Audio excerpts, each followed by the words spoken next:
Hai, salam sejahtera bagi kita semua. Di sini saya akan memaparkan materi tentang kepemimpinan atau leadership. Nah, sebelum itu izinkan saya untuk memperkenalkan diri. Nama saya Septari Fiona Beruginting, jurusan Manajemen Fakultas Sosial dan Hukum, Universitas Quality, dengan NPM 2102020004. Seperti yang kita ketahui, bahwa sifat kepemimpinan sangatlah penting diterapkan pada diri setiap orang. Karena kita akan menjadi seorang pemimpin pada bidang usaha kita sendiri, atau pada usaha orang lain, atau bahkan menjadi pemimpin bagi diri kita sendiri. Lalu, perbedaan pemimpin dengan kepemimpinan.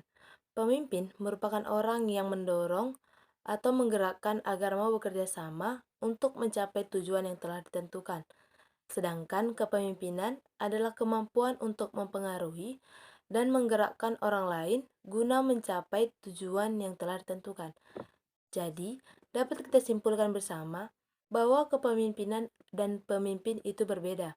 Pemimpin adalah orangnya, sedangkan kepemimpinan adalah sifat dari orangnya. Hal-hal yang harus dimiliki setiap pemimpin. 1. Adanya keterampilan berkomunikasi. Seorang pemimpin yang baik harus bisa berkomunikasi yang baik, karena dengan itu dapat menjalin hubungan yang baik antara pemimpin dan bawahannya. Kedua, manajemen.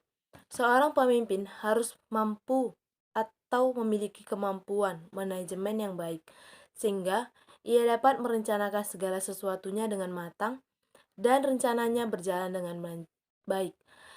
Dan ia harus juga memiliki rencana cadangan, sehingga ketika rencana awalnya gagal, memiliki solusi atau cadangan. Nah, ketiga, persamaan. Seorang pemimpin memanglah memiliki jabatan yang lebih tinggi dari bawahannya. Namun, tidak berarti ia memiliki hak untuk mendominasi. Seorang pemimpin yang baik harus dapat memperlakukan orang dengan sama, sehingga orang akan mampu menghormatinya dan akan menaati perintahnya. 4. Bekerja sama. Seorang pemimpin harus menjalin hubungan yang baik antara atasan dan bawahan, sehingga demikian ia dan bawahannya dapat bekerja sama dengan baik. Nah, kelima, motivasi dan tekad. Seorang pemimpin harus memiliki motivasi, sehingga mampu memotivasi orang lain atau bawahannya, serta memiliki tekad dan keyakinan yang besar, sehingga bawahannya yakin dan percaya, serta mampu mengikuti perintahnya. Nah, yang keenam, antusias. Seorang pemimpin harus memiliki antusias dan semangat yang besar, sehingga bawahannya atau orang sekitarnya dapat termotivasi dan terinspirasi dari semangat yang besar.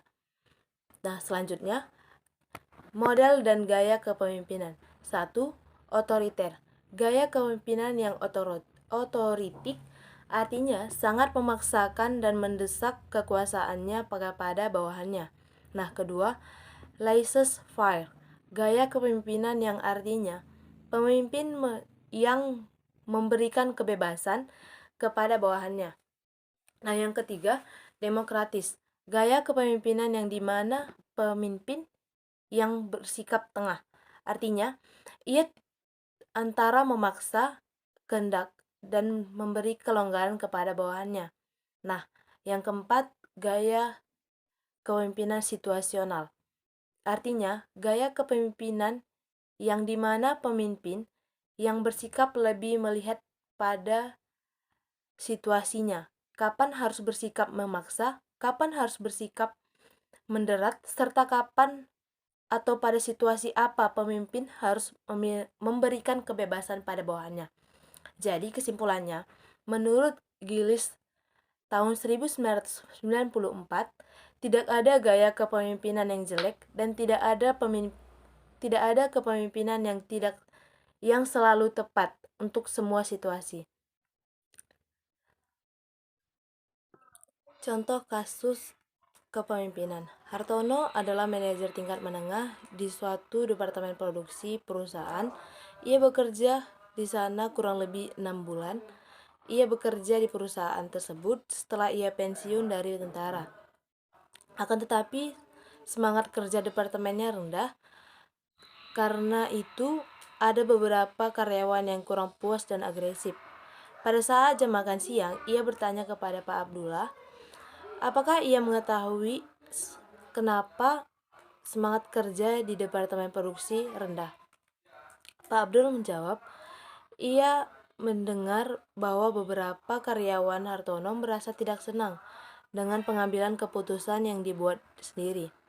Hartono mengatakan, ketika di tentara, membuat keputusan adalah bagian saya, dan bawahan saya mengharapkan itu. Dapat kita lihat bahwa Pak Hartono menggunakan gaya kepemimpinan otoriter di mana setiap pengambilan keputusan itu berada padanya. Nah, akan tetapi karyawannya sekarang tidak berpikir seperti itu.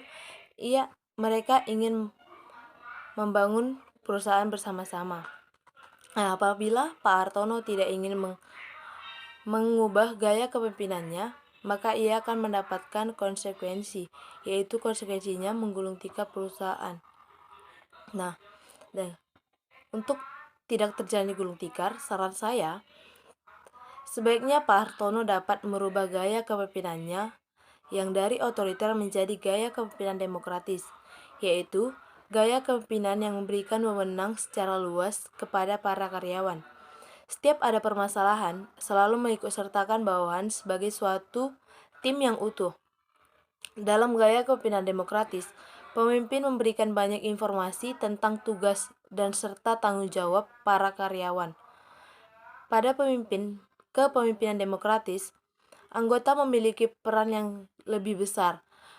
Pada kepemimpinan ini, seorang pemimpin hanya menunjukkan sasaran atau tujuan yang ingin dicapai.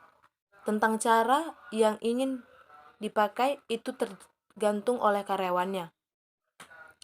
Nah, selain itu, anggota juga diberi keluasan untuk menyelesaikan masalah yang dihadapinya. Kepemimpinan demokrasi atau demokratis cocok untuk anggota yang memiliki kompetensi tinggi dengan komitmen yang bervariasi, sehingga Hartoyo akan mudah untuk mencapai tujuan perusahaannya apabila merubah gaya kepemimpinan menjadi gaya kepemimpinan demokratis. Sekian. Sebelum mengakhiri presentasi, saya ingin memberikan kalimat menarik mengenai prodi manajemen. Manajemen adalah keefektifan menaiki tangga kesuksesan. Kepemimpinan menentukan apakah tangga tersebut bersandar pada tembok yang kokoh. Sekian presentasi saya. Jika ada kata-kata yang salah, saya minta maaf. Terima kasih.